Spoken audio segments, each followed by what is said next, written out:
কালকে একটু মনে করেছি অনেক দিন ধরেই ইচ্ছা আছে কটা রোজা আমার বাকি রয়ে গেছে, তো সেটা করে নেব।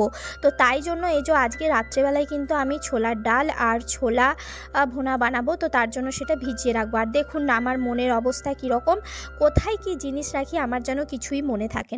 আসসালামু আলাইকুম বন্ধুরা, সবাই কেমন আছেন? আমিও খুব ভালো আছি। ব্লগিং উইথ ম্যারোজে একবার সকলকে স্বাগত জানাই।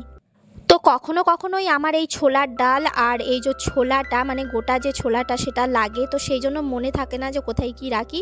ফাইনালি খুঁজে পেয়ে গেছি। তো রাত্রেবেলায় এই দুটো কাজ আমি সেরে ফেলছি। কেন এখন যদি আমি না করি, ভোরবেলা যখন সেহরি খেতে উঠবো তখন আর গা লাগে না। যেহেতু এটা মানে ফরজ রোজা, মানে রমজান মাস হলে সবাই ওঠে, আর যেহেতু এটা আমি একা রাখছি তাই আমাকে একাকেই উঠতে হচ্ছে। তো এখানে কিন্তু সমস্ত জিনিসগুলোকে আমি ভালো করে ধুয়ে ভিজিয়ে দিচ্ছি। দেখা হবে আবার আপনাদের সঙ্গে পরের দিন সকালবেলায়। গুড মর্নিং আমার প্রিয় বন্ধু বান্ধবরা। তো সকালবেলায় ঘুম থেকে উঠে গেছি, আর ঘুম থেকে উঠেই চাটা করে সমস্ত কিছু করে কিন্তু আমি আমার শ্বশুর শাশুড়ি মাকে দিয়ে দিয়েছি। আর এদিকে এই যে গতকাল আমি যেগুলোকে আর কি আমার শাশুড়ি মা কেটে দিয়েছিলেন, গরুর এই যে কলিজা, ফ্যাপসা, দিল, সেগুলো আমি বার করে নিয়েছি ফ্রিজ থেকে। আর আমি ভাবলাম যে হাফটা আজকে রান্না করব, হাফটা আরেক দিন হবে। তো এই স্কিম করেই কিন্তু আমি রান্নাটা করতে শুরু করেছিলাম, কিন্তু রান্না করতে গিয়ে আমার সঙ্গে যে এমন হবে আমি ভেবে উঠতে পারিনি। তো আমার সঙ্গে কি হয়েছে সেটা আমি আপনাদেরকে শেয়ার করব এই ভিডিওতেই। তো আমি যেহেতু স্টোর করে রেখেছিলাম ফ্যাট, তো সেই ফ্যাট একটু দিয়ে দিচ্ছি, তার সাথে দিয়ে দিয়েছিলাম সাদা তেল, আর এখানে দিয়ে দিচ্ছি গোটা গরম মশলা। গোটা গরম মশলাতে আমি দিয়েছি দুটো এলাচ, দারচিনি, লবঙ্গ, হালকা লাল লাল করে ভেজে তারপরে পেঁয়াজ কুচি দিয়ে দিয়েছি। এখানে পেঁয়াজটা আমি একটু বেশি পরিমাণে দিয়েছি। এই সব রান্নাতে কিন্তু পেঁয়াজ একটু বেশি দিলে গ্রেভিটা ভালো হয় আর খেতেও ভালো লাগে। তো ভালো করে আমি কিন্তু পেঁয়াজটাকে আমি মানে কষে নিচ্ছি, মানে লাল করে নিচ্ছি। আর এই যে এইদিকে দেখতে পাচ্ছেন আপনারা, আমার কিন্তু মশলাগুলো একে একে সমস্ত শেষ হয়ে গেছে, তো ঢেলে নিচ্ছি। তো রান্না ওদিকে তো পেঁয়াজটা লাল হচ্ছে, পেঁয়াজ লাল হতে তো সময় নেই অনেকটাই। তো এদিকে আমি কিন্তু এদিকে লঙ্কা গুঁড়োটা আমি ঢেলে নিলাম, এটা হচ্ছে ঝাল লঙ্কা গুঁড়ো। আর এদিকে এই যে আমার ধনে আর জিরে একসঙ্গে মিক্সড হয়ে গেছিলো, সেটা মিক্সড করা ছিল, তাই ভাবলাম অন্য একটা কৌটোতে আমি ধনে গুঁড়োটা আলাদা করে ঢেলে রাখি। কেন আজকের এই কলিজা ভ্যাপসা রান্নায় কিন্তু একটু ভালো করে মশলা দেবো। রান্না করতে গিয়ে যদি মশলাপাতি শেষ হয়ে যায় না, মানে হাতের ধারে না পেলে যাই বলুন বন্ধুরা, প্রচণ্ড মাথা গরম হয়ে যায়। তো আজকে আমার সঙ্গে সেটাই হয়েছে। তো যাই হোক, সমস্ত মশলাপাতি ভরে নিয়েছি আর চলে এসেছি আবারও। তো পেঁয়াজটা লাল হয়ে গেছে, কেটে ধুয়ে রাখা কলিজা ভ্যাপসা দিয়ে দিলাম। এরপরে আমি কিন্তু তেলের মধ্যে ভালো করে আমি নাড়িয়ে নিচ্ছি, হালকা ভাজা ভাজা করে নিচ্ছি। এরপরে আমি এর মধ্যে দিয়ে দেবো কিন্তু আদা আর রসুন বাটা। তো তার আগে আমি এখানে দিয়ে দিচ্ছি নুন পরিমাণ মতো। আর যেহেতু আমি রোজা আছি তাই তো আমি টেস্ট করে দেখতে পারবো না। এমনি সময়ও আমি সেরকম খুব একটা মানে তরকারি রান্না করতে গিয়ে টেস্ট করি না, একটা রান্না করে করে আন্দাজ চলে এসছে। তো সেই আন্দাজে মোটামুটি কিন্তু নুন টুন সমস্ত কিছু ঠিক হয়ে যায়। এবার এক একদিন মানুষ, আমিও আপনারা বুঝতেই পারছেন, তো সব মানুষই তো আর মানে জেনে শুনে আসে না, মানে শিখে আসে না, তো ভুল হতেই পারে, এক একদিন একটু হেরফের হয়ে যায়। তো এদিকে এই যে দিয়ে দিচ্ছি হলুদের গুঁড়ো, হলুদ গুঁড়ো দিয়ে দিলাম, দিয়ে দেবো হচ্ছে লঙ্কার গুঁড়ো। তো আজকে আমি এটা কিন্তু একটু স্পাইসিভাবেই বানাবো। তো এখানে কোনো রকমের কাশ্মীরি লঙ্কা গুঁড়ো মানে ইউজ করব অল্প, কিন্তু ঝাল লঙ্কা গুঁড়ো আমি বেশি করে দিয়েছি। আর এখানে দিয়ে দিলাম এই যে জিরের গুঁড়ো, এরপরে দিয়ে দিচ্ছি ধনে গুঁড়ো। তো সমস্ত মশলাকেই আমি একটু বেশি কোয়ান্টিটিতে দিচ্ছি, কেন এইসব রান্নায় একটু স্পাইসি, একটু গ্রেভিওয়ালা ভালো করে হলেই তবে খেতে টেস্ট লাগে। এবার ভালো করে কিন্তু কষিয়ে নেবো। তো কষাতে গিয়ে আমি যখন এটাকে সিটি দিলাম না, তখন আমি কিন্তু এটা দেখেছি অনেকটাই পরিমাণটা কমে গেল, মানে যতটা বেশি মনে ছিল পুরো হাফ হয়ে গেছিলো।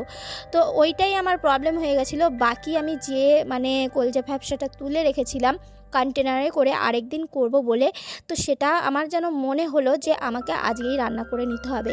তো এখনও ভেবে ভেবে কিন্তু আমি এটা কষিয়েই যাচ্ছি, প্লাস আমি এটাকে কিন্তু সিটিও দেবো। সিটি দেওয়ার পর দেখে নেবো যে এটা কীরকম কোয়ান্টিটিটা হয়েছে। আমাদের এই নিম্ন মধ্যবিত্ত পরিবারে কিন্তু মনে হয় যে কোনো জিনিস অল্প অল্প করে রান্না করে কিংবা কোনো জিনিসটা একটু বাঁচিয়ে যদি আরেকটা দিন করা হয়, তো এইভাবেই আমরা চালাতে চেষ্টা করি। কিন্তু কি করব, এইভাবে চালাতে গিয়েও মাঝে মধ্যে কিন্তু এমনই বেকাচ্চায় পড়ে যেতে হয়, মানে বিপাকে পড়ে যেতে হয় যে অসুবিধাই হয়ে যায়। তো এদিকে রান্নার আমার অনেকটা দেরি হয়ে যাচ্ছে বলে আমি আরও একটা প্রেশার কুকার নিয়ে নিলাম। তাইতে দিয়ে দিচ্ছি মসুর ডাল, যেটা আমি ভিজিয়ে রেখেছিলাম। আর মসুর ডালটাকে আমি হলুদ দিয়ে সিটি মেরে নেবো, মানে সিদ্ধ করে নেবো। তো আজকে রান্না করব গরুর মাংসের কলিজা ভুনা, তার সঙ্গে থাকবে পাতলা ডাল, মুসুর ডাল থাকবে এবং তার সঙ্গে থাকবে হচ্ছে থোড় রান্না। তো একে একে সমস্ত রান্না করতে করতে দেরি হয়ে যাওয়ার, যেহেতু আমি রোজা রেখেছি তাই আমি চেষ্টা করছি একটু তাড়াতাড়ি সমস্ত রান্না করে মানে রান্নাবান্নাকে শেষ করে দিয়ে একটু নামাজ কালামটা ঠিক সময় মতো করার জন্য। তো আপনারা দেখতেই পাচ্ছেন আমি দুদিকে দুটো প্রেশার কুকার দিয়ে দিচ্ছি। তো আমাকে কিন্তু গ্যাসের কাছে চৌকি দিতে হচ্ছে, এই কারণেই চৌকি দিতে হচ্ছে যে দুটো প্রেশার কুকারেই তো সিটি হচ্ছে, আর যেটা ডালের জন্য সিটি হচ্ছে সেটা তো কম দেব, 2-3টে দিলেই হবে। আর যেটা এই যে কলিজা ভ্যাপসার জন্য সিটি দিচ্ছি সেটা একটু বেশি পরিমাণ দেবো, না হলে সিদ্ধ হবে না, সেই জন্য আমাকে চৌকি পাহারা দিতেই হচ্ছে। আর এই দেখে নিন আপনারা, আজকে যেহেতু রবিবার ছুটির দিন তাই আমার মেয়ে আর আমার জায়ের মেয়ে ছেলে সবাই এই যে যাচ্ছে সাইকেল চালাতে, এই দেখুন কত মজা করছে ওরা। ওদের দেখে তো পুরোনো দিনের কথা মনে পড়ে গেল আমার। তো পুরোনো দিন মনে করে এই পুরোনো মানে ইয়াদগুলো আর কি তাজা করি। এখন তো আর সেগুলো করা সম্ভব নয়, এখন ইচ্ছা যায় সাইক্লিং করতে, কিন্তু কী করে করব, শ্বশুর বাড়ির ব্যাপার আছে, সাইক্লিং করলে বলবে এই দেখো ওই বাড়ির বউটা সাইক্লিং করছে এরকম সেরকম। সবার মতাভেদ তো সমান না। আর যতই আমরা এই কলকাতার বাজারে থাকি না কেন, সব জায়গাতেই কিন্তু একটা পাড়া থাকে, আর সেই পাড়াতে কিন্তু সবার মানে গসিপ করার, পিএনপিসি করার লোক কিন্তু অনেক থাকে। সেই জন্যই আমরা বউরা হয়তো এতটাই পিছিয়ে আছি। তো যাই হোক, এই দেখুন এখানে দেখতেই পাচ্ছেন আপনারা ডালটাকে আমি ফোড়ন দিয়ে দিচ্ছি। আর ওদিকে কিন্তু আমার প্রেশার কুকারে সিটি হয়ে গেছে আমার কলিজার।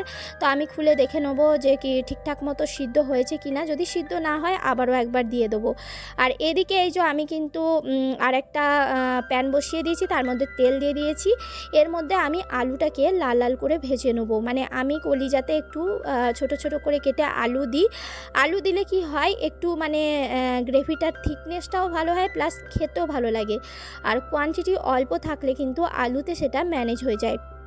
আলুতে সামান্য ফুড কালার দিয়ে দিচ্ছি, সামান্য দিতে গিয়ে একটু বেশি পড়ে গেছিলো, কিন্তু যাক খুব একটা বেশি লাগছে না। আর আজকে যে বিপদে পড়ে গেছিলাম সেটাই আমি আপনাদের সাথে এক্ষুনি শেয়ার করছি। আর সেটা হলো যে, যেটা আমি বললাম কলিজা সামান্য তো তুলে রেখেছিলাম, কিন্তু পরে দেখলাম যে একদম অল্প হয়ে যাচ্ছে, মানে এতটাই অল্প হচ্ছে যে আমাদের 4 জনের হবে না। আমি দুপুরে খাবো না তো কি হয়েছে, কিন্তু তবুও ম্যানেজ হবে না।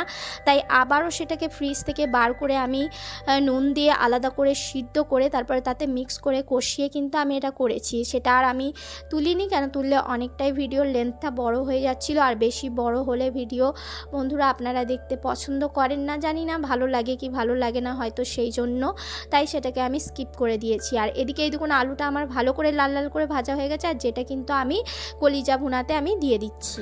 তো একটা গৃহিণীর কখনো কিন্তু শরীর খারাপ হলে চলে না, এই কারণেই বলছি কথাটা যে তাদের যদি শরীর খারাপ হয় কারোরই কিছু এসে যায় না, কেন শরীর খারাপ নিয়েই কিন্তু সমস্ত কাজটা করে মানুষের সামনে খাবারটা তুলে ধরতে হয়। প্রত্যেকটা গৃহিণীরই এই সমস্যাটা হয়, তাই আমাদের মতো এই গৃহিণীদের শরীর খারাপ হলে একদমই চলে না।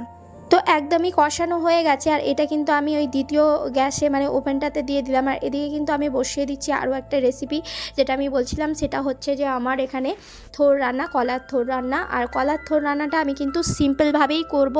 অনেকে আছে ছোলার ডাল দেয়, অনেকে চিংড়ি মাছ দেয়, আমি কিন্তু এর মধ্যে কিছুই দিচ্ছি না, সিম্পল আমি কিন্তু এখানে কাঁচা লঙ্কা কাঁচা পেঁয়াজ দিয়ে আমি আলু দিয়ে এটাকে কিন্তু করব। আর এইভাবে করলেও কিন্তু খেতে নেহাতি খারাপ লাগে না, ভালো লাগে। আর সারাদিন রোজা করে কিন্তু এইসব খাবারগুলো খেতে কিন্তু আমার তো খুব ভালো লাগে। আপনাদের কার কেমন লাগে কমেন্টে অবশ্যই জানাবেন। তো এখানে আলু দিয়ে দিয়েছি, এখানে সামান্য আদা রসুন বাটা দিলাম, দেওয়ার পর ভালো করে কষিয়ে নিচ্ছি।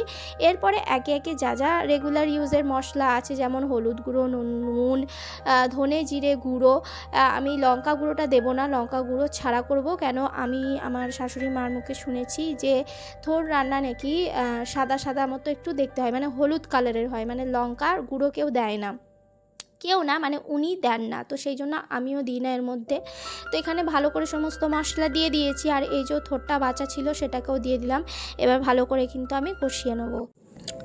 তো এদিকে কিন্তু আমি রান্নাগুলো একে একে কিন্তু বসিয়ে আমি চলে যাচ্ছি কিন্তু আমার রুমের ভিতরে গিয়ে কিন্তু আমি ঝাড় দেওয়া, ঘর মোছা, সেগুলো কাজগুলোকেও করি। সেই ফুটেজটা আর আমি আপনাদের সামনে তুলে ধরতে পারি না, কেন একা হাতে যেহেতু আমি ভিডিও শ্যুট করি তাই হয়ে ওঠে না সব সময়। তাই যতটা পারি ততটা আমি আপনাদের কাছে পৌঁছানোর চেষ্টা করি। তো এটা তো আমার কষানো হয়ে গেছে, এবার সামান্য অল্প অল্প করে জল দিয়ে কিন্তু আমি এটাকে আরও ভালো করে কষিয়ে নিচ্ছি। আরও একটু সামান্য জল নিয়ে কিন্তু এটাকে সিটিতে দিয়ে দেবো। আর ওদিকে কিন্তু আমার কলিজা রান্নাটা সিটি হয়ে গেছে, আমি গ্যাস অফ করে দিয়েছি। আর এদিকে কিন্তু এটাও সিটি হয়ে গেলে আমার রান্না হয়ে যাবে। তো রান্না বান্না তো হয়ে গেছে, সবার খাওয়া দাওয়া হয়ে গেছে। আর এইদিকে দেখুন এখন ঘড়িতে বাজে 4টে। তো ঘুম থেকে উঠেই আমি কিন্তু আসরের নামাজটা আগে পড়ে নিয়েছি, নামাজটা পড়ে নিয়ে কিন্তু চলে এসেছি আবারও রান্নাঘরে ইফতারের আয়োজন করতে। তো এখানে ছোলা আমি যে গত রাতে ভিজিয়ে রেখেছিলাম সেটা আলু ছোট ছোট করে কুচিয়েছি, সেটাকে আমি সিদ্ধ করতে দিয়ে দিচ্ছি। আর আজকে কিন্তু আমি এখানে ছোলা ভোনা বানাবো না, আমি পেঁয়াজ দিয়ে জাস্ট একটু ভাজা ভাজা করে নেবো, কেন অতটা সময় নেই, প্লাস নিজের জন্য এত কিছু আয়োজন করতে কিন্তু ভালো লাগে না। তো এর মধ্যে দিয়ে দিলাম নুন আর হলুদ, ব্যাস আর কিছু দেবো না। এরপরে কিন্তু এটা সিটি মেরে নেবো 5টা। আর ওদিকে আপনারা থালাগুলো আমার দেখতেই পেলেন, মানে দুপুরবেলায় যে খাওয়া হয়েছে, খেয়েছেন ওনারা, সেটা ধোয়া হয়নি, সেটাকেও কিন্তু আমাকেই ধুতে হবে। সেই কাজটাও করে দেওয়ার কিন্তু আমার ঘরে কেউ লোক নেই। আর এই যে এদিকে ফ্রিজে কিছু ফল ছিল সেটাকে বের করেছি, আর সেটাকে আমি কিন্তু কেটে নিচ্ছি এখানে। আর আমার কিন্তু প্রত্যেক দিন যে এরকম ফল হয় তা না, যেহেতু আজকে ফার্স্ট ডে তাই একটু ফলটা বেশি আছে। ডেলি রোজা রাখার, যেহেতু এটা মানে রোজার মাস না, তাই খুব একটা ফল হয়ে ওঠে না। আর একার জন্য কিন্তু কোনো আয়োজন করতে ভালোও লাগে না, যা থাকে ঘরে মনে হয় সেটা দিয়েই রোজার মানে ইফতারটা করে নিই। তো এদিকে কলা ছিল, এদিকে মানে সব ছিল, মানে আমি রোজা রেখেছি ঠিক কথাই, কিন্তু আমার মেয়ের বেশি আর কি আগ্রহ যে ইফতার কখন হবে, ইফতারে কি খাবো। মানে বাচ্চারাই হয়তো এগুলো পছন্দ করে, আমরাও যখন ছোট ছিলাম আমরাও এই জেদটা করতাম। মানে ইফতার করলে সারাদিন কেউ যদি রোজা রাখে, ইফতারের সময়টা দেখবেন এত ভালো লাগে, মানে খুব ভালো লাগে, আমার তো খুবই ভালো লাগে। আর এই যে সারাদিন রোজা রেখে এই যে রোজার যে ইফতারের আয়োজন করা, এটাও আয়োজনটা করতে আমার কিন্তু খুব ভালো লাগে। আর এখানে এই যে ছোলার ডালটা আমি ভালো করে ধুয়ে কিন্তু জল ঝরিয়ে নিয়েছি, সেটা একটা বাটিতে নিয়ে নিলাম। এর মধ্যে দিয়ে দেবো কুচিয়ে রাখা শসা। আর শসা কুচোতে কুচোতে আমার মনে পড়ে গেল যে অনেক দিন আগে আপনাদের দাদাভাই নিয়ে এসেছিলো গাজর, তো সেই গাজরটাও ফ্রিজ থেকে এনে আমি কিন্তু কেটেছি। আর গাজরটা কেটেছি বটিতে, কেন ছুরিতে আমার অনেকটাই প্রবলেম হচ্ছিল তাই। আর এখানে কাঁচা লঙ্কা দিয়ে দিয়েছি, পাতিলেবুর রস চিপে, সমস্ত কিছু চিপে চুপে মানে রেডি করে রেখে দিচ্ছি, খেজুরও বার করে নিচ্ছি, কেন এখন তো আজানটা অনেক তাড়াতাড়ি দিয়ে দেয়, তাই তাড়াতাড়ি সমস্ত কিছু রেডি করে রেখে দেওয়াটাই ভালো। আর যেহেতু আজকে প্রথম দিন তাই আমার মাথাটা একটু ধরেছে, তাই এগুলো করে নিয়ে কিন্তু আমি একটু রুমে বসে রেস্ট নেবো। আর এদিকে এই যে ছোলাটা আমি বাগার দেবো, তো তার জন্য এখানে আমি লঙ্কা পেঁয়াজ ভেজে নিয়েছিলাম তেলের মধ্যে। আর এখানে দিয়ে দিচ্ছি মানে সিদ্ধ করে রাখা যে আলু আর ছোলাটা ছিল সেটাকেও দিয়ে দিলাম। এবারে কিন্তু সামান্য জিরের গুঁড়ো দেবো, নুন তো আগেই দিয়েছিলাম সিদ্ধর সময় তাই দেবো না, সামান্য জিরের গুঁড়ো দিয়ে কিন্তু এটাকে ভালো করে ভাজা ভাজা করে নেবো। তো যেটা বলছিলাম, সারাদিন রোজা রেখে কিন্তু এই ইফতারের সময়টা বা ইফতারের আয়োজনটা করতে খুবই ভালো লাগে।